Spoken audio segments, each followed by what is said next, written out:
All right. It looks like we are officially live, and I'd like to welcome everybody tonight to kind of a unique Talk About It Tuesday segment. For all our followers out there, whether you're coming through Facebook or our YouTube channel, you're pretty used to coming on here on a Tuesday, and we're just talking about a newly released ball or specifics behind something. But I got thinking last week while we were doing a segment with Rich Hansen, and I thought, hey, why don't we bring on two of our tour reps here and kind of let them give you guys a behind-the-scenes look and ask some questions about what it's like to actually be a tour rep out. So, I want to introduce and thank both you gentlemen for coming. We have Chuck Gardner and Eric Krauss joining the program tonight. So how are we doing, guys? Great. Thanks for having us, Jeff. We're Absolutely. Great, yeah.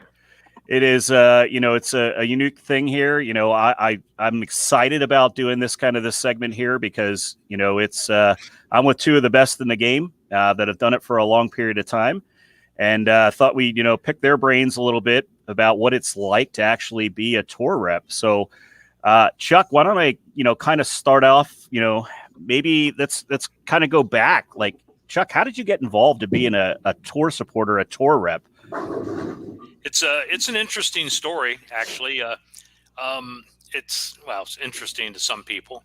Eric doesn't think it's interesting, but Chuck, just in case you missed it, when he said all that stuff, that was his nice way of saying you're old. Yeah, I know. and listen, I know you guys are really good friends, and you guys talk about my senility and all that stuff when I'm not with you. No, we talk about it when you're with us. That's true. I was actually working for Track, and when they were still in San Antonio, and I was doing some sales stuff for them and doing some, different types of things, and I was still bowling some, and I had a couple bad weeks in a row, and I was a little frustrated, and I got a phone call when I was in Wichita. And Del Warren and my other bosses at the time, it was Brian Purcell, a number of really good people, Bill Supper. We had a great group of fellas that worked down in San Antonio for Columbia Industries at the time, and it was really a great group of guys. And they said, why don't you continue to bowl some and take on the responsibility of helping the other players. You could place the ball orders. You could lay out some balls for the guys. You could share some of your knowledge with them. And I remember Dell saying it kind of still hate him for it. But I remember Dell saying, yeah, you're not exactly bowling that great. So you'll have time to work with the guys when they make the finals and stuff. So that was kind of how it started. And it didn't take long for me to realize that I really enjoyed it. And I really love the aspect of being able to help mentor some of the young guys and just be an extra set of eyes and just be a guy to, well, Jeff, you've worked with me. We've worked together on the ladies tour. I'm a big rah-rah cheerleader kind of guy. It's kind of my nature. It's what I do. And I enjoy that part of it. I enjoy having a team environment and creating a fun atmosphere where the group roots for each other. Right. And that's really how it started for me. It just makes me chuckle a little bit because, I was going to say I resemble that remark because, I kind of got into the coaching side and the drilling side more than anything because I'm just one of those okay players. But, it is what it is. We embrace it because we love the game. Absolutely. But, Eric, I assume yours is exactly the same story, right? Yeah, I never was. I mean, I bowled some regional stuff, but I guess it basically got thrown into the fire. I have a pretty good relationship with most of our staff players. And Chuck was unable to go out on the summer swing 2 years ago, or however long ago that was. That seems like 10 years ago at this point. So I basically got told I was going out, and really enjoyed it. Again, the same thing. I love helping our players and our our guys and our ladies. And we had an okay summer swing, and they basically said you're going out from now on. And I said, okay, where do I sign? I can't imagine doing anything else now. Yeah, it's a very unique job to have, if you will. I mean, it's and kind of why I want to have you guys on, because we're talking about how much we love it, but it's there's plenty of stressful times that come along with it as well, because we feel everything they feel. And I think one of the best things, I think all of us have probably said it, at some point in our careers while we're coaching, is that we're out there basically making the best educated guess we can. Okay, it doesn't matter how much we look at numbers, how much we know the bowling balls.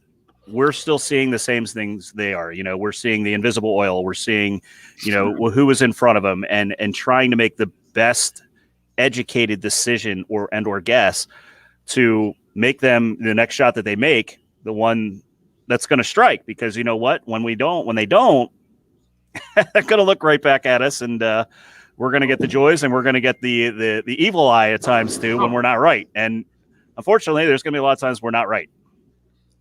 Yeah, absolutely. 100%. Go ahead. I'm not right a lot. I know that. We've all been there, but I mean, I think one of the other good things when you're looking at, or a good question that would come to mind, and maybe we'll let Eric start off. This one is so you're getting into it, Eric. You went out, you did the summer swing, things along those lines. You have a good rapport with the players. How do you yourself, as a representative that's going to go out and help individuals out there, how do you personally prepare for, let's say, a stop you're going to for the players? Like, what does that look like for you? Well, I try to, I'm pretty fortunate that I'm in the office when I'm not on the road, and I get to see a lot of the balls. That helps me immensely. I get to see them go down the lane. I get to talk with our R&D team where balls fit. And I try to gather as much knowledge as I can, whether I reach out to some regional players about the center, or if I, talk to Chuck, hey, Chuck, if a stop was here 2 years ago, what did you see? Or certain pairs, certain ends of the building, or I rely a lot on players that have bowled there. We have a great team, and that's something we always try to stress is, communicating. Whether, hey, maybe the high end is tighter, or all the right lanes are, hook two to four more. That's how I always try to do. I'm pretty, or at least I always try to be pretty vigilant about scouting pairs, and I save all those. So I'll go back and look at the IRTC. I'll look at those for when we get there, and maybe I know some tendencies of certain lanes in that building, and I just try to do that, and then keep track of what certain balls roll on better on certain oils, things like that. Any advantage we can get. I'm trying to get. I like you said, we live and die with every shot they throw, and I don't like losing. Chuck will tell you, when we lose, I get cranky. I'm not fun to deal with. Like, I'll be the first to admit I'm not. I probably take it way too personally, but that's what I think makes me I think that's probably one of my strengths and also one of my weaknesses. So. Right. So, I mean, you made a good mention to that. And it's like, understanding the different lanes or different pairs in a house. And I mean, Chuck, with you, you've done it for a long time. I mean, I'm pretty sure you guys probably have some type of, journaling, if you want to call it, or notes or stuff that you keep, through the years, not just for the season. Right. Because we know, Chuck, I mean, when you go back into center, you've seen multiple times over the years, you're going to go back and you're going to use those notes to give your players the best chance. So, I mean, I don't, Eric will roast on you. I'm not going to tell you probably, used, a chisel and some stone when you first started doing it. That would be something Eric would say, not me. But I mean, is it, how are you guys doing it now? You guys, have you gone like digital or old notebooks? I mean, I was a notebook guy, I'm still a notebook guy, but Eric is working on some ideas and some ways to do it digitally. Mm-hmm. And he's working on it. Eric's got a lot of great ideas, and what we need to do is continue to work hard at building our library and he wants to have a library for every player. He wants to have a library for the bowling centers, oils, and it's really great stuff. But it's just finding the time because his duties in the office are pretty vast besides when he's on the road doing this.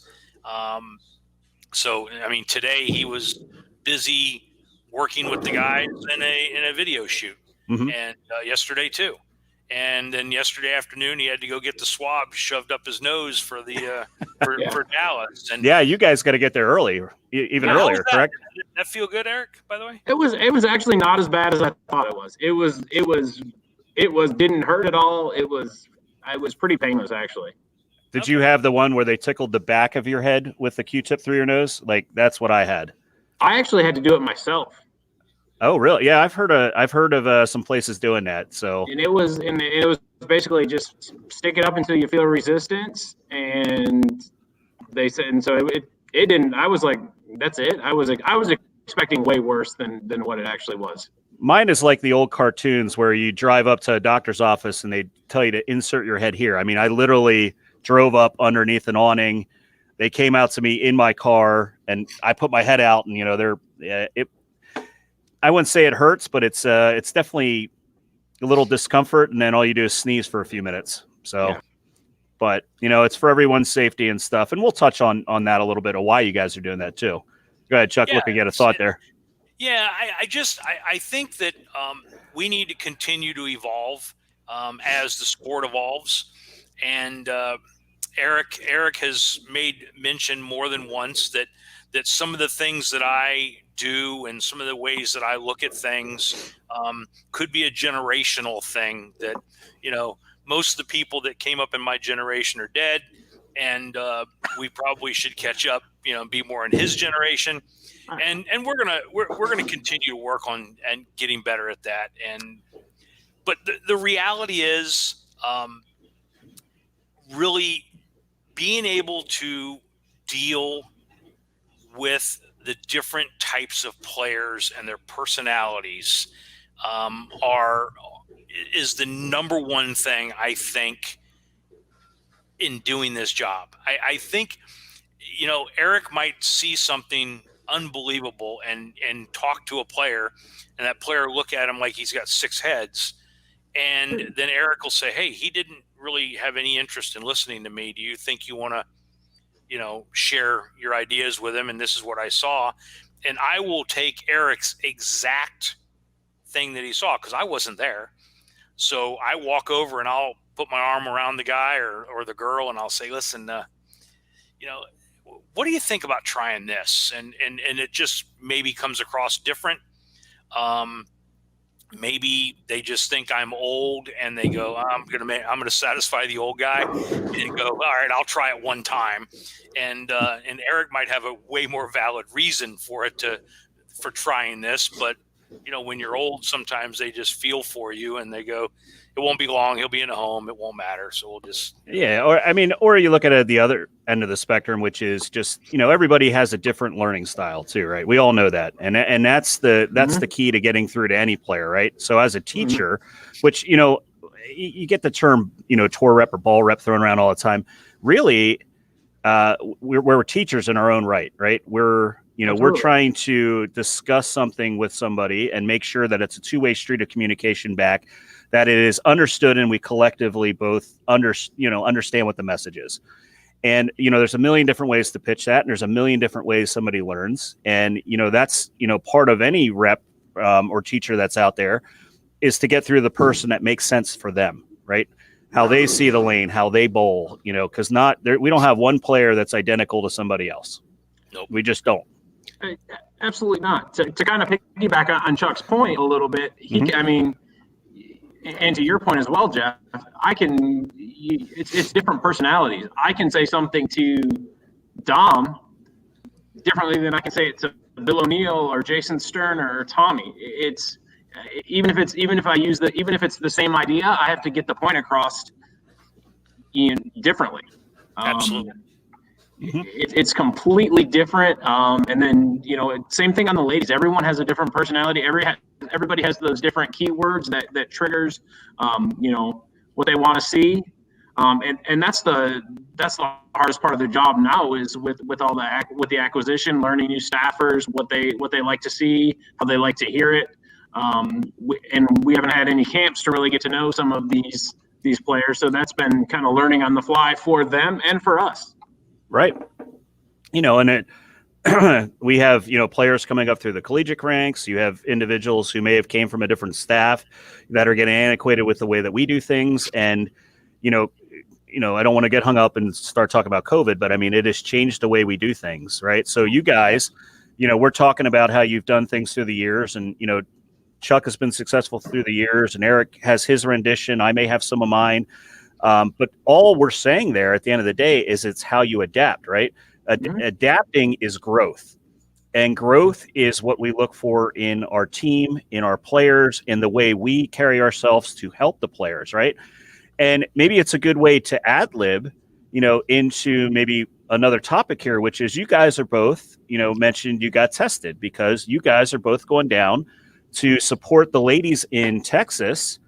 And that's going to look vastly different than anything that you've had to do before, right? Or the players had to deal with. One of you guys, I think you were both on the call, but I mean, maybe run down just what you have to do even before you get there, when you get there. How's that going to look different down there?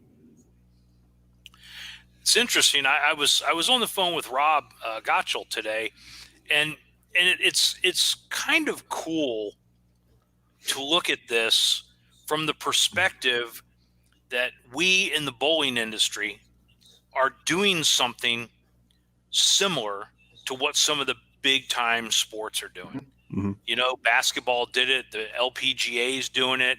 The WNBA is doing a bubble type system. And it's kind of cool to look at it and go, this is really unique and neat, that we as an industry are doing something that we don't always get lumped into the big boy sports, right? A lot of people lump us into entertainment or into beer leagues and yeah. So we don't really get always lumped into the big boy sports, and we're doing something that's very big boy sportish. We have to be tested before we arrive. And when we arrive, we go directly to the hotel, which they have 2 floors of the hotel that are exclusively for participants of the event. They're not renting out rooms. Was it 4 days, Eric? 4? Yeah. 4 days. 4 days before. Before. Yeah. So they can keep, they can sanitize, they can do all the things they need to do. We're going to have our own private area, a room where we'll receive our food. We have to go on and then we get tested right when we get there. Mm-hmm. So you're tested as soon as you arrive, even though we were tested. He was tested yesterday. I was tested today. We're tested when you arrive. And the only place you can go from when you arrive is that hotel and walk 4 minutes away to the ITRC. If you go anywhere else, you're done. Yep. You can't leave. If then you're not to congregate in other people's rooms. We don't even actually get to eat together. Like if Eric and I wanted to have lunch together and talk, we can't really do that. They want us to get our lunch, go to our own separate room, and do our thing. So I applaud them. I applaud the PWBA. It's been a lot of work, and they are doing something that is unique, and I think it's fantastic. Obviously, we need bowling. We need competitive bowling, and it's good for our fans. It's good for you and your training center and your store. It's good for Brunswick. It's good for everybody. So those are some of the things. And actually, we have to. They're actually feeding us, and we've already gone on and picked out our your menus, and yeah. Yep. I mean, Carrie said to do that, right? So, yeah, she was showing me the menu. I'm like, well, I mean, I know she's going to eat well while she's gone, but generally she does most of the cooking. So I may not be eating the best, while she's gone, but probably not. It is what it is. But no, but it's, it's interesting. And actually she's here right now. She's here practicing, trying to continue prepping for the event. And, I think the best thing she said, and, she kind of embraced it from the beginning, was, I'm going to do whatever it takes to bowl. Whatever, I'm going to follow whatever they are, and, I said beforehand, Carrie and I have, unfortunately, we had COVID. We had very, very mild symptoms, did our quarantine, did all that. But, with the way that the testing works, if Carrie, gets tested, I think they do theirs on the 13th or so, somewhere around then, 13th. If she would come back positive still, which you can do after you've had it, up to like 3 months after you've had it, she's not going to be able to go. But nothing changes with the way preparation goes, right? You gotta, for everyone out there, as we're talking through this, and I think how you gotta kind of look at life a little bit right now is, yeah, life's a little different right now. But again, I'm going to go back to that word, adapt. Okay. Mm-hmm. And if you love something, you're passionate about it, you're going to do what it takes. And I'm excited that these girls and the PWBA has stepped forward to, offer them a way to do it, right? Because unfortunately, this might not be the only event you see going down this route. If it, it works and it keeps people safe. And if we got to do it for a little while, I think this is a good way to kind of learn, because, Texas right now is kind of a hotbed. So, I think this is a way we learn a lot about it. But, once you guys get there, like you said, and, I think it'll even be a little different when you guys are, coaching and helping the players, because, you got to, stay distance for them and things along those lines. And, that'll be a change as well. Chuck, you're not gonna be able to throw your arm around the person to tell them that, let's try something there. And, it'll be different. Yeah, it sure will be. It'll be very different. And, we've even, Eric's ordered in more Sierra pads so that the girls will have their own stuff. We'll still be able to, sand their surfaces and things like that, but they're going to make the girls like come back to us during practice. They don't want us in the bowler circle at all, which is sensible. The girls won't be allowed on the truck with us. Mm-hmm. So, as a matter of fact, Cecil won't even be on the truck. So he's going to be doing its and stuff, from what I understand, or interchangeables, and so there's only one person touching those tools. Right, and all the drilling is going to happen inside the ITRC. Mm-hmm. So we'll go on the truck. We'll pick out a ball. Let's say Carrie, we're going to drill a ball for Carrie. We pick out a ball. We talk about the layout. Then Eric or I go to the truck, lay the ball out, bring it in, and we turn the ball in, and then they get assigned a time to come pick the ball up. Gotcha. And that's going to be interesting too, because that's their time to pick it up and then work out the ball. So I think it's going to be really interesting to see how that works. And from the girls that I've spoken to, which I'm really fortunate that a lot of the girls that came over during the EBI purchase, I have a relationship with them, and I've spent time with them, and then Carrie's actually obviously one of those, and Shannon and some of the other girls that have come over. We know each other well. Yeah. And but some of the girls I've talked to, they're bringing more balls than they would normally bring, because they know ball drilling is going to be kind of a little bit of a pain. Mm-hmm. A little bit of a pain. Eric ordered, quite a few balls. Yeah. And by the way, they haven't arrived yet, just in case you're wondering. I don't know when they're supposed to arrive, but they're not there yet. They're supposed to arrive by Friday. Okay. So I will I'll double check that when we get done, see if I get some tracking about. But yeah, it's going to be different. But like you said, we'll adapt to it.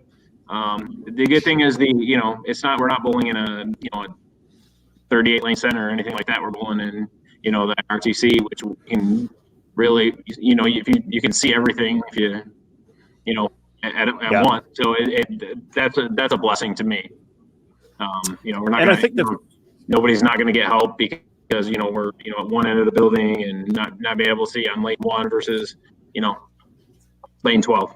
Yeah, and I think the other thing is I mean, what is there, about 36, 37 girls, I think. Yeah. So I mean, it's a relatively small field. And some of that is because of restrictions from certain states where the girls just couldn't travel because they couldn't quarantine when they get back. So again, it's going to be different, but not to get hung up on that particular event either, because we know it's going to be great, and I think we're gonna win some titles out there for sure. We have a lot of really great female staffers, and excited to see what you guys do with them there.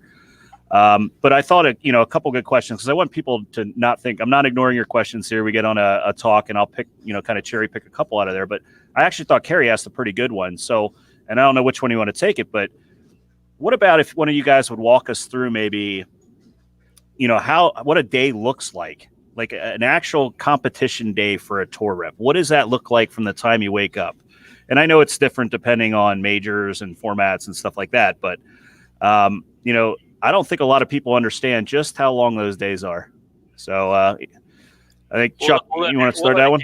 Eric? I'll let Eric take that one, because it really is important that some weeks, like at the playoffs and stuff, that those are not really that tough of weeks. Mm-hmm. But you go to a Masters US Open. or the way the U.S. Open used to be, especially when we had 500 entries. Now those were days. But Eric, go ahead and go through the day. I love that question, Carrie. Great question. Yeah, that's a great question. And like Chuck said, it varies, event to event. The U.S. Open used to be brutal. This past year wasn't so bad. Normal day is start up, grab a quick breakfast, usually, something from the hotel, and then go to the bowling center, depending on the event, an hour before. I always usually grab fresh pads, make sure everybody, fresh surfaces, whatever it is, if it's Sterner, Shannon, whatever the event is, make sure everybody has the surfaces we talked about. If we drilled any new balls, I always touch those, especially if there's any polish on them. I mean, usually just polish goes away. There's no that. Try to make sure everybody is comfortable with practice. Make sure nobody feels like they're completely different than what they were in the practice session. Make sure everybody, the game plan that we talked to is, the day before is still in play. They don't see anything crazy or wild. And then once they get going, if I can butt in real quick, Eric. Absolutely. One thing that you are really good at, that you kind of left out there, is when we lay out a ball for that person the night before, and Eric will go to that ball or go to that player with that ball or talk to him when he knocks the surface off of it, he will be very careful and so that they have an understanding and they're comfortable with the progression and where that ball may fit. And Eric does a great job with that. He's very thorough and does a fantastic job with that. And I think he kind of cut himself a little short on that, because he's really good at that. That's not. I mean, I think that's to me. I think it's more important to get prepared the day before. I think we want to. Again, they always play different the day. I mean, Jeff, this, Chuck, this. They play different, in competition than they do in practice. Just from strips, re-oils. They're never exactly the same. But to me, the goal is to always have a kind of a plan of attack. Have their progression. If this ball is doing this, I'm going to go to this ball or these type of balls, and know what your arsenal is. I think that's the most important. To me, that's the most important part of the job when it comes to equipment preparation. Yeah. And then when they bowl, scout pairs. Especially on the, it's a little different on the lady side because not as many throw urethane. But if somebody's following, Belmo and he's throwing urethane at 25 or doing something, or if somebody's throwing urethane or three guys threw urethane on one pair and that they were coming off their starting pair where nobody was throwing urethane, let them know. Or if, try to spot some topography or tendencies in pairs or lanes. And then it's after the block is done, try to talk to them, see if they both good, what they're thinking for tomorrow. If they both bad, what they're thinking for tomorrow. What can we do better? Whether it's a new ball, changing surfaces. If it's just executing better. If there's something we see in their physical game, and then it's the guys that want to go out on the truck. We go drill balls, lay out balls, talk about where they're going to fit, and then usually we get to go home for a little bit or a hotel, grab something to eat, and then hit the Groundhog Day button. All right, you hit the groundhog, and I mean, depending on how many squads, Eric and Chuck and whoever's out there, you could be doing that 3 times over during the day. And I mean, granted, there's days where you barely feel like you got a chance to eat something, or you're laying out a ball while you're eating, or trying to do it quick once they turn. During competition, sometimes is when you grab something quickly because you can get through a few frames and chow something down. And then from there, I think the other thing is, as you said about preparing for the next day is like, okay, well, when the last squad is over, the job still isn't done because you're supporting the last squad that came off. So you may be laying even more bowling balls out. Depending on what day it is of that tournament, you may be preparing somebody is going to need something when it gets into match play. So you're already thinking ahead, right? You're thinking about all your strategic moves for the next day. So when everybody else is, the players are tired and they want to get out of there and they want to get back to the room, those tour reps are still working, right? And they're out there because they're there to support the players because our interest is making sure to get them into the winner's circle. It is a long day. I learned, and I'll give you a little bit of a story for myself. I learned very quickly how important a good pair of shoes are. When I first started doing it, I was wearing dress shoes, and then I learned very quickly that is not a good idea. Okay. Because when you're at a 12, 13, 14 hours on your feet and, you're wearing a pair of shoes that are nice looking instead of wearing a pair of sneakers or something that's got a nice cushion to them, way different. You learn that in a hurry, but again, they're long days. And, on top of it, some players like to talk afterwards too, right? Whether it's a text message or they want to follow up on something you talked about during the day. They need to vent sometimes, they just need an ear to bend. It's not a quick process. So it's, No, it's not. And they are long days. But I will tell you, when you get to the end of the week and one of your players is holding a trophy, you forget about everything that it took to get there. You just do, especially for that first win. Or when one of my favorite moments on repping was Shannon O'Keefe's first major when she won the deal in Richmond. What is that called? The players, they call that what? I can't remember. Tour championship. It's a tour championship for the female. When she won that. That was a great memory. And it was a lot of fun. And, but when it's a huge moment for them, it overflows onto us. I don't know. There's nothing that replaces it. There's not a thing that replaces it. And, people that haven't done this job and haven't experienced the highs and lows and the frustrations and the jubilation have no idea why someone would continually want to do this job. And but once you've experienced it, when you have special moments with special people that you've spent a lot of time with and years with, and they have huge accomplishments. It's just neat. It's just, it makes it all worth it. And, you go back to your room feeling like you made a difference.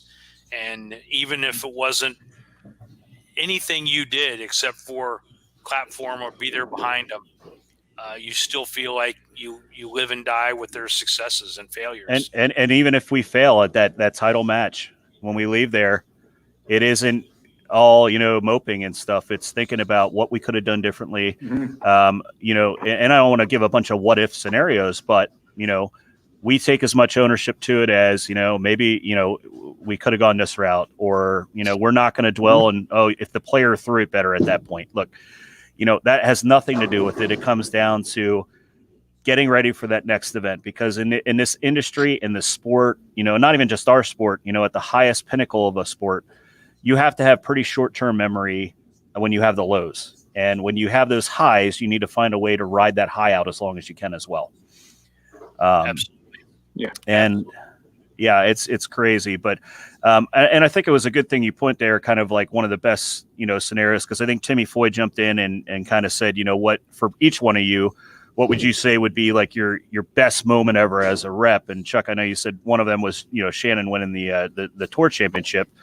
Eric, I know, 2 years out there, like you said. I mean, what's yours?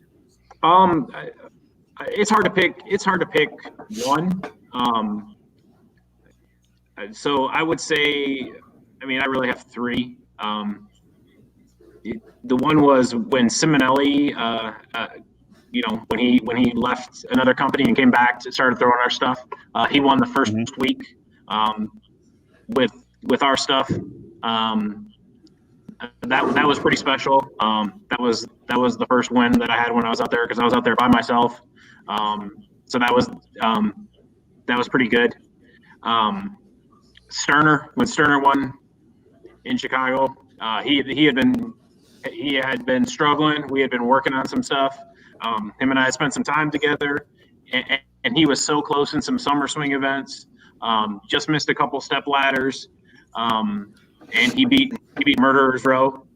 That was for him to flashes, as we say. He's one of my people. One of the hardest working guys I've ever seen on the lanes. He's one of my people. I love him to death. And to see him to get back to the winner's circle, that was pretty, I was pretty proud and happy for him. Right. And then the success Bill had, last year, winning a major, and then, winning the playoffs, being there and to see him do that. That's hard to beat. That's, winning the final event of the year. As great as, Bill's he's the best one-hander in the world right now, and to be just a small part of his success is pretty special to me. It's absolutely awesome. And I had Bill on the program a few weeks back talking about that, asking him what his greatest accomplishments, and that one was really right up there of what he thought was one of his favorites ever. And and he was so close. He was so close last year, and to be able to, again, the players throw all the shots. They do 99.9% of the work, but that if we can help out with that 1%, then there's no, as Chuck has said, there's no better feeling in the world. Right. And it's not always, and there's a couple other questions on here I think are good, and maybe I'll ad lib off of that. But it's not always about, we're not always the ones standing back there telling the player what to do.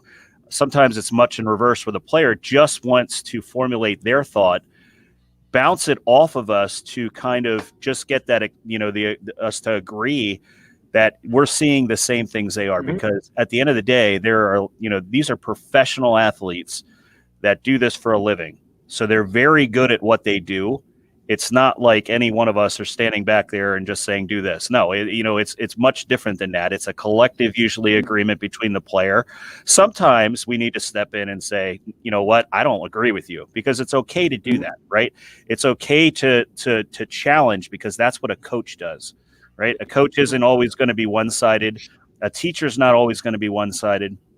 It's a collective, bond kind of that you have between player and rep or coach there. So, it is awesome.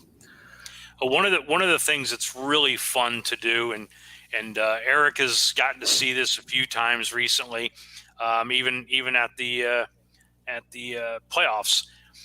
If a player's got an idea about a bowling ball and neither one of us are really too sold on it, we are not going to tell him, "No, we don't want to drill that ball." Like, okay, fine. But how about if I throw another one in the mix? Mm-hmm. How about if I I look right at him, and Bill actually had me on layout restriction for a day or something. Huh? It was a 2-ball ban. You weren't allowed. Two ball ban. Because I tried something crazy with a decree and it just didn't work very well. Yeah. And but it's okay. I mean, to go back to that. I mean, the ball that Bill won with, that was one he wasn't 100% sure on drilling, and I said, I'm just going to drill it, and I said, well, I'll pick up the tab on this one. If it doesn't roll good, then you're out nothing. And he threw it, and he was like, okay, let's go. It goes back, and it makes me think, and Chuck, you'll probably appreciate this from your racing days, but it reminds me of a scene from Days of Thunder when Harry's talking to Cole, and he's like, his way, my way, right? Yep. They were talking about the tires. Well, man, these bowling balls are kind of like tires at this point. The friction's in our hand instead of the lane at this point. Mm-hmm. But it's, again, it's a collective. Sometimes we're going to be right. Sometimes the player's going to be right, and that's okay. Yep, absolutely. And got a couple of really good questions that came through, so I don't want to oversee these. And this might not be specific to tour, but I mean, again, you guys are top echelon coaches. If there's any piece of advice that either one of you could give someone when preparing for a tournament, what would it be, especially if it's outside of lane play? Go ahead, Eric.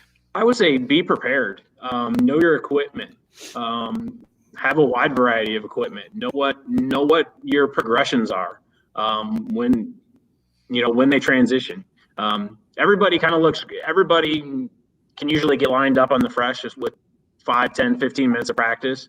It's knowing what to do when they transition, what's going to happen when you move pairs, what ball changes are, if you're throwing it, what you're if you're going from an ASIM to a SIM or vice versa, what that progression is. I think that, to me, is the most the thing that I look at the most.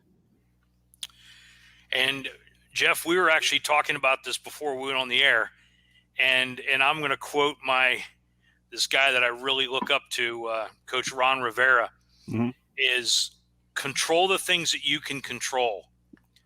Control your attitude, control your preparation, and control your effort. Those things you can control, and you need to focus on those things, because if you prepare properly, going back to exactly what Eric said, and you make sure that your attitude stays Parker Bone-esque, and that your effort is Jason Sterner-esque or Shannon O'Keefe-esque, it's hard to fail. It's really hard to fail if you focus on those things. And we get caught up as in all sports, not just bowling, but we get caught up in things we can't control. Right. And it's maybe not even just bowling, it's just life. We get caught up into things that we just cannot control, nothing we can do about it, and we let it consume us. Yep. And it takes us off our path. And think if you let that dwell. I mean, you guys, what you're saying is great for you to say it, Chuck, because when I talk to locals around here, or I'm giving lessons or I'm training somebody at any skill level, one of the things that always resonates and I really stick to is making them understand, especially when you're maybe in a match play situation, right? You're bowling an opponent. You cannot worry about what they do. If they trip a 4, if they go brook on you, you can't control it. The only thing you can control is the shot you make the next time you go on the lanes. If you dwell, if you do those things from any level, you are not going to make the best shot you can. And guess what? Now you're going to double how much you're festering up in there. To just take a step back and understand that you only control the out of what you put in, right? So if you control your effort, you control your emotions, and you control what you're doing, your X, Y, and Z is going to be way different than if you worry about what somebody else is doing. You can't can't change it. You can't. If we could change the outcome, I'm sure each and every one of us on this feed and listening to this show would go back and change something that's happened in life or the last hour. It's just you can't. You got to put the blinders on at times, and you have to have forward thinking. And the other thing that happens, Jeff, and you know this as well as anybody, if your opponent has a stronger middle game than you do, and he lets things go, you're giving that guy an advantage. Mm-hmm. You can't. People talk about how great a bowler Jason Belmonte is, which he's absolutely a great bowler. But man, he is so tough between the ears, and he very, very seldom gets rattled. And I think that's one of the things that makes Bill O'Neill so great. What makes Shannon O'Keefe so great? What makes the greats great? Look at Parker Bone and these people that are their strength. It's the strongest muscle in the body, the one between the ears. Yeah, it doesn't matter how big and burly you are. If you're weak in between your ears, it's hard. Yeah, absolutely. Put another one up here for us, guys, and I think it's a pretty good one. Mike Zangi, good friend of ours down from Delaware. Who are the most technical and particular players on both the men's and women's tours? And I think Mike probably means when it comes for maybe from the drilling aspect, I'm assuming, Mike, but we'll go with that. Well, I think many of the guys, in my opinion, aren't real technical. They have an idea of where they kind of like their pin to lay, and sometimes they're a little closed-minded actually about it. I've never bowled good with pins there. I really like 5.5-inch pins because then it makes me control my destiny a little bit more. And but if you think about guys that have been really technical, Chris Barnes is one that has always been very technical, really understands bowling balls, really understands the numbers and why they do what they do. And on the ladies' side, Eric? That's the one I struggled with. We have two on our staff on the guys' side that I'll add there that they want to know every number of every ball. Yes, we do. In 14, 15, and 16. Because they may switch during a block or a tournament, and that's Dom and Andrew. Dom and Andrew. Those guys want to know everything. They want so much information. We're trying to maybe work with those guys, trying to get them to it's good to have knowledge, but sometimes if you have too much, you can think too much, and instead of just going out and bowling, which what those guys are great at. On the ladies, I don't know. I'm trying to think. From the ladies' perspective, from our staff, I think somebody that's into the numbers at least a little would probably be Shannon, just because she knows where she but maybe to put it in a different way, she knows where she likes where her mass is. And she's got she doesn't throw a lot of ASIMs, but out in the ladies' tour, I think it's a little less prevalent because every pattern is pretty much seems to be a symmetrical piece at this point. And it turns into medium. So maybe not as much, but I have to go with what Eric's saying, which, I've had a lot of the pro staff on my segment here. And, as we talked just briefly before we came on, one of the things I always talk to them about is, hey, we're reviewing a ball. I know not everybody's a tech person, so I'll take care of that aspect. And, it's funny you say it, like when I had Andrew on, Andrew's like, I love the tech stuff. I'll talk all about the tech stuff. And, and I'm not picking on him, but, as great as Bill is, Bill knows where he kind of likes pins, but he's like, I don't really know the numbers and stuff. I know how I like a ball to roll, and he'll turn to you guys and, and kind of get what you want. You don't have to. It's just the player, right? And at the end of the day, it's good for a player to be educated to a certain extent, but that's really what your job is, right? Your job is to really know the technical side and to help make those decisions. That's why you're out there. Yeah, and if they have someone they can depend on that it's just something they don't have to think about as much. Think about your execution. Think about getting your rest. Think about one of Shannon's things. Think about stable legs. Think about the things that you're going to think about that are going to make you the best in the world, and let the other things just let's figure it out as we go. No, I can answer this one. I had to put it up. I know it was somebody was going to ask it.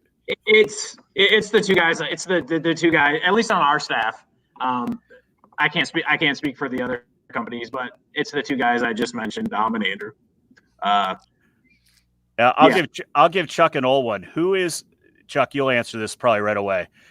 You've been out there long enough to know who was the most critical of their pitches and thumb hole on tour to get it right for years and years. Norm Duke. Norm Duke's one of them. You got another one? Johas. Oh, Mappas. Yeah. He probably reslugged more balls, and I'm sure the truck wanted to. The guys in the truck just shake their head. I love Patrick to death, and he, if he was on here right now, he'd agree on that. He was a pretty. If he saw the 100,000ths of an inch move on that press, and he saw it, you're redrilling it. Yeah. So yeah, Norm was tough. Norm was really interesting. He wanted every ball with a weight hole back to 3/8, and this, that, and the other. So it was interesting. Yeah. Another one on here, and I put it up here on purpose because one of our newest staffers just came over. One of my closest friends here, Rick Graham. Glad to have you, buddy. But he's asking, he's on the Raisin tour, if you will. Are they going to see you guys at all out at the PBA 50? If we can fit the PBA 50 in between some of the ladies' stops, one of us will be at some of them.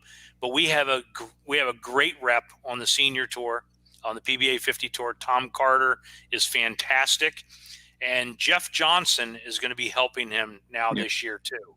So we're going to have two guys out there. But I love the Raisin tour. Yes, Charlie, I know old people need help, and Charlie, you're beyond help. But yeah, if I have any openings between the ladies' events and I can sneak to a 50 event, I will absolutely be there. I love those events, and I like to be around some people that are closer to my age, because on the regular tour, if I'm going out the door, the young guys will say, "Hey, can you hold that door for me, Gramps?" And on the senior tour, some of them say, "Hey, kid, could you?" A young whippersnapper. Yeah. So, Carrie. Well, it's come up a few times, and you know what? You guys aren't getting the glares I'm getting from over here. She's over here, so I got to put it up here, or I'm going to be in the doghouse here. So I might as well throw it up. And if you want, I can just answer it because I don't work with the guys. So. Well, Eric and I do talk about this regularly. So, Eric, why don't you answer this one?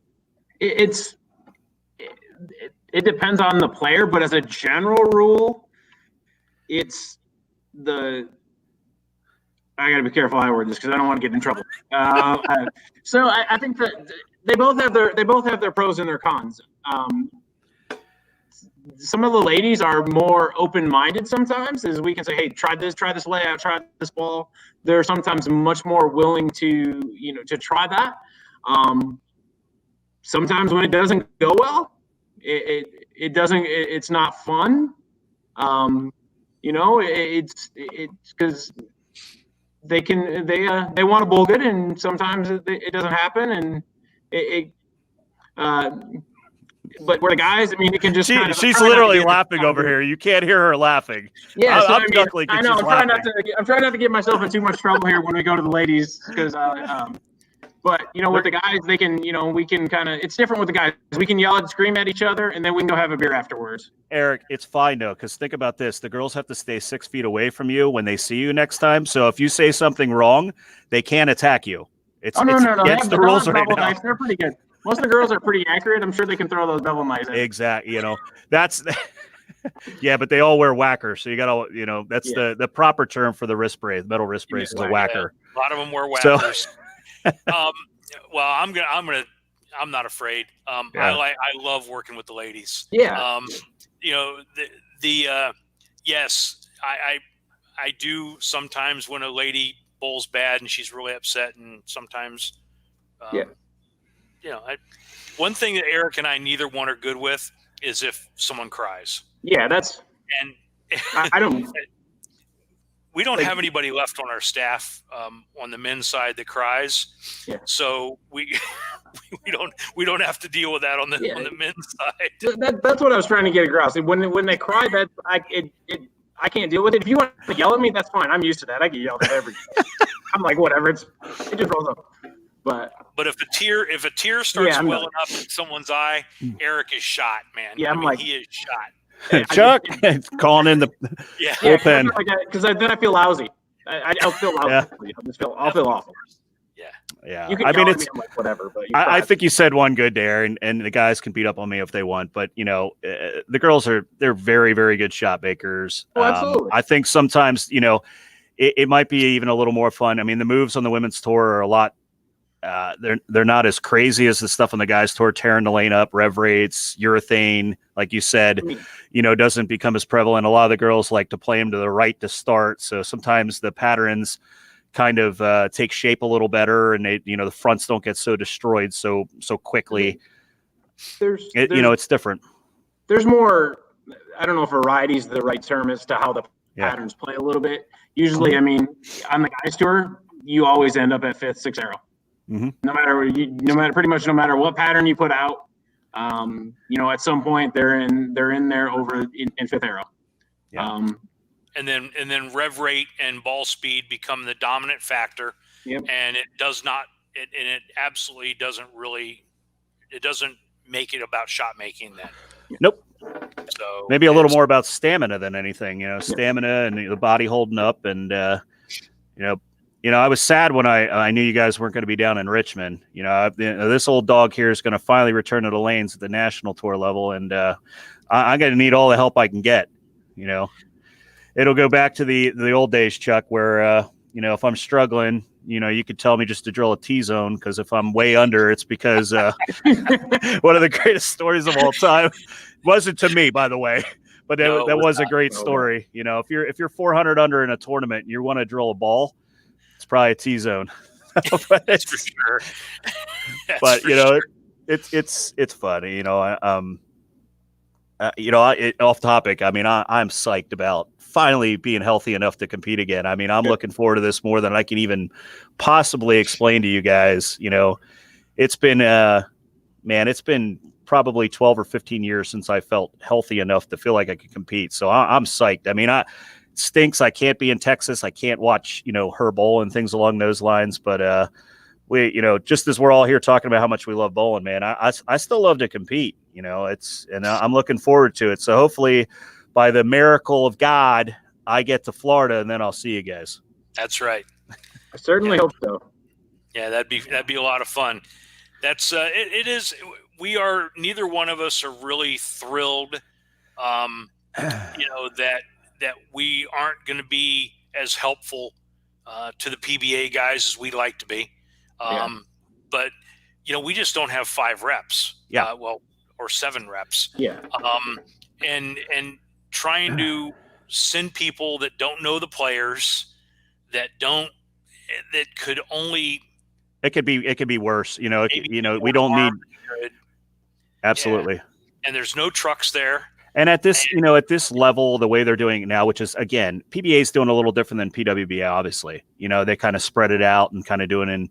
But, where I'm bowling, it's 96 in full. Out west, it may be 40 people. I mean, but it is, at the end of the day, right now, that tournament going to the weekend, it's a regional at that point, if you really think about it. I got to try to beat Bill and, some of the other great players in the East, but it's mainly the guys that I would see at a, Eastern Regional. So, but still going to be fun. And if you're doing the things the right way and you're applying the things we talked about earlier with, staying in the moment and doing what you control and things like that, then, those players are the ones that are going to get to see you guys down in Florida when they're bowling for the big bucks. And if they're drilling balls down there, Eric, bowling for the big bucks, don't offer to pay their drilling fee, because they've already, locked up a pretty nice little payday if they make it there.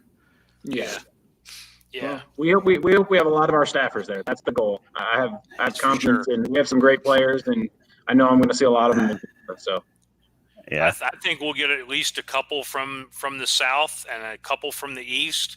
I mean, we got a great group of guys bowling in the east. I mean, if you look at it, I mean, you think about the guys we have coming to the east.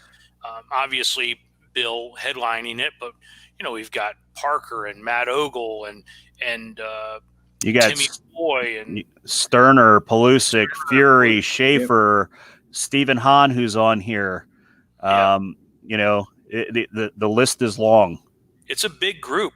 It's a big group, and the reality is that there's a lot of talent in that group, and you just don't ever know. I mean, it'd be a lot of fun to see Parker make it. It'd be a blast to see Parker make it and have a chance for another title. And so in all the regions are pretty stacked. Even the West has got 70 some entries. And that's going to be a tough region to get out of too. I mean, we may have a ton of entries here. Chris Vai's in your region. That's no, he's no cakewalk. Nope, not at all. I mean, it's there. There's so many great players that are in there, and I know a couple of the other shows that we're on. We're kind of comparing it and saying which one's the hardest to come out of, and they're kind of discounting the East, saying it's 96, but the skill level isn't there. And I'm like, what are you talking about? I mean, maybe there's a little more top heavy in some of the other pods, but man, you still got 96 professional athletes that can put their shoes on, and any single one of them in a 28 game format can make it. All right. It's going to be the guys that are running down every spare. They're staying out of trouble. They're hitting the patterns they should hit. They're controlling the pocket on the ones that they need to control it on if their look isn't the best. And, that comes down to game management, your mental aptitude, and, staying in the moment and your physical preparedness to do that. I mean, we don't often get to bowl that many games in 2 days anymore. I mean, it's, in the past, absolutely. But formats have been shorter, and now here we have this is a pretty good amount of games in 2 days, and then practice days and an unofficial practice. It's a lot of bowling. Yep, that's for sure. But I promise everybody I'm not missing all your questions, but I'm also going to try to respect these guys too, because we've been talking an hour, guys. It's crazy how fast it goes. An hour goes by quicker than you can even imagine. But I think it's unbelievable, and I'm super stoked and excited for it, and I'm actually glad you guys will be down with the girls and my other half, because we all know she's the better player out of the two of us. So, well, and she's nicer. That too. If you say better looking, I'm going to challenge you on that, because this platinum blonde that I got going on here, Chuck, some of this here, people pay a lot of money for this, right? Yeah. That's like the in thing. And it's all natural at this point. Mine too. Yeah. I went for the hair whack off today to the to the barber dude. Do you have to drive 4 hours to get a haircut? No, actually, I didn't. It was right down the street from where I got my nose slammed. So it was only about a half hour away. Yeah. So. But absolutely. Great conversation. I needed a good laugh tonight, and I think this is a lot of people out here enjoying the talk here. But we have time for let's do like one or two more questions, and then we'll kind of try to wrap it up and let you guys get on with the rest of your evening and your last couple days before you get in the road. See if we can find another good one here. Yes, Stephen Hahn, we'll definitely catch up on ball strategy, my friend. I will see you down there. What do we got here from Michael? What's he asking here? A lot of men players using 14 or 15. Okay, then how about the women bowlers? And these guys can answer better for the guys. I think primarily probably 15. We definitely have some girls using some 14-pound equipment, but I don't know. We had all the way up to 16 unless Missy has dropped weight. I think Missy was still throwing 16. Yeah. So, I mean, Valerie throws 14. Yeah. Okay. I know Nicole DePaul Miller was on here. I know she was 14. I don't know if she went up to 15 at this point. Last I knew, she was throwing 14s. I think Nicole moved up to 15, I think. Yeah. Okay. I'm pretty sure she moved up to 15. She was on here. So, yeah. But there's none of the men are are currently using 14 Well, not yet. at all. Huh? Not yet. Not yet. Yeah, I'm- that's true. Dom is probably giving it some thought. But I would probably 90%, probably 90% of the males use 15. Yeah. There's probably 10% use 16 still. Like on our staff, Sterner, And Dom. that's that bowl regularly. Those are the two guys. Yeah. It's really only two that bowl regularly now. Rafiq, when he comes over, uses 16. Not really, and on the ladies' side, just Missy uses 16.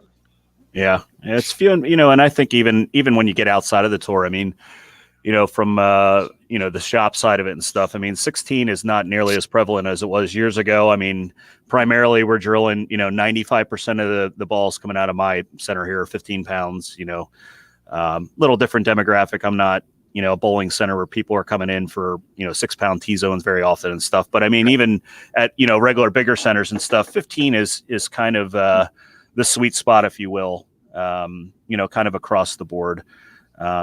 Some people, and I think that's why Eric said earlier, they want to know the numbers of every ball. When you get into the 14s, the diffs and stuff change on them when you get onto the technical side. And, and that's just the different densities and stuff based on the weight, to kind of maintain the weight of the bowling ball.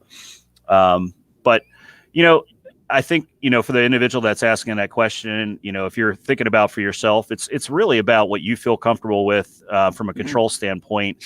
And what I really talk to a customer with is how you feel you can manipulate the ball from multiple hand positions and release standpoints of, what you can handle better. I mean, I can handle a 16-pound ball personally, but I throw 15 just because I feel my swing and my tempo is a little better and the flat spot looks better. It's different for every player though. There's a reason Missy probably still throws 16, it's a preference. Yep. Absolutely.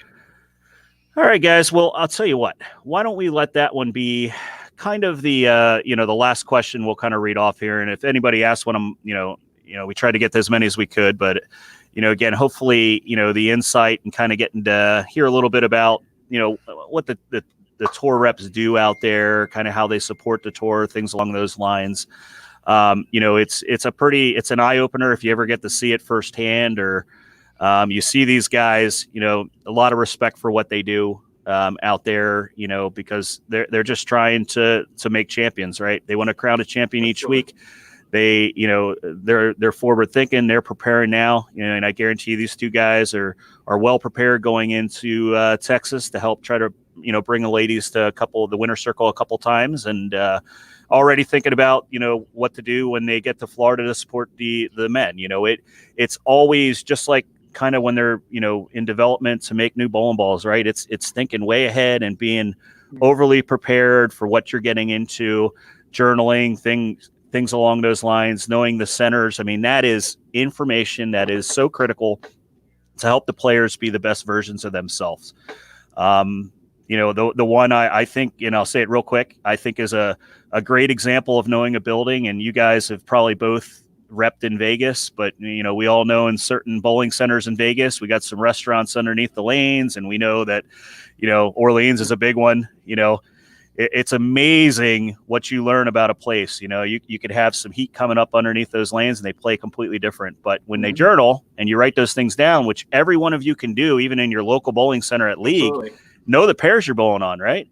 Because you can see your average go up exponentially just knowing that a pair always has the same characteristic each time you walk in there. That's, topography, things along those lines. Use it to your advantage, right? But, on top of that, guys, I really do want to thank both of you for, taking the time out tonight, coming on here, talking to, all these great fans of bowling that are out here and more importantly, supporting, the Brands of Brunswick and what you do for the champions within this brand. I really do appreciate your time. Well, thank you. It's a pleasure to be on. And I, for one, really enjoyed it. And the one thing we didn't really get to hit on, I'll just throw it out real quick, is sure. I think one of the other things that we need to do as reps is help develop great people, help them be great representatives of the brand and of their own brand. Absolutely. And if we can impact them some way positively that way, man, that feels almost as good as winning. Absolutely. Yep. I agree.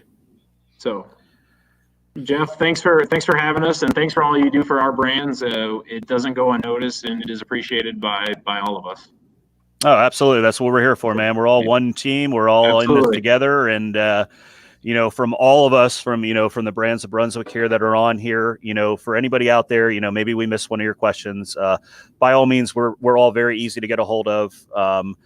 Fire those questions, social media platforms, anything that you need. We will try our best to get back to you as soon as we can, because we're here to support you. We're here to support bowling. And as I close out every one of these segments, the biggest thing for everyone out there is right now, if you are in an area where you can bowl, please go out and support those proprietors, support the small business in those pro shops, mom and pop bowling centers, anything that you can do now, even as a competitive player, put in some extra practice time, pull together. The sport needs us all right now more than ever. And we're going to continue to put the foot on the accelerator and grow this sport and the brand and everything around it. And, everybody there, be a good person, do your part as well. Okay. All right, guys. Again, thank you very much. Good luck in Texas. Let's bring home some titles. And I will definitely be in contact with both of you guys soon. For everyone out there, no Throw It Thursday this week, but I will go live, I promise, a few times down from Richmond, and maybe get some of the staff on that's bowling there, maybe get some insights and stuff there and see some cool stuff behind the scenes. So until then, be safe out there, and we'll talk to everybody soon. Have a good evening. Jeff. Thank you. Thanks, Chuck.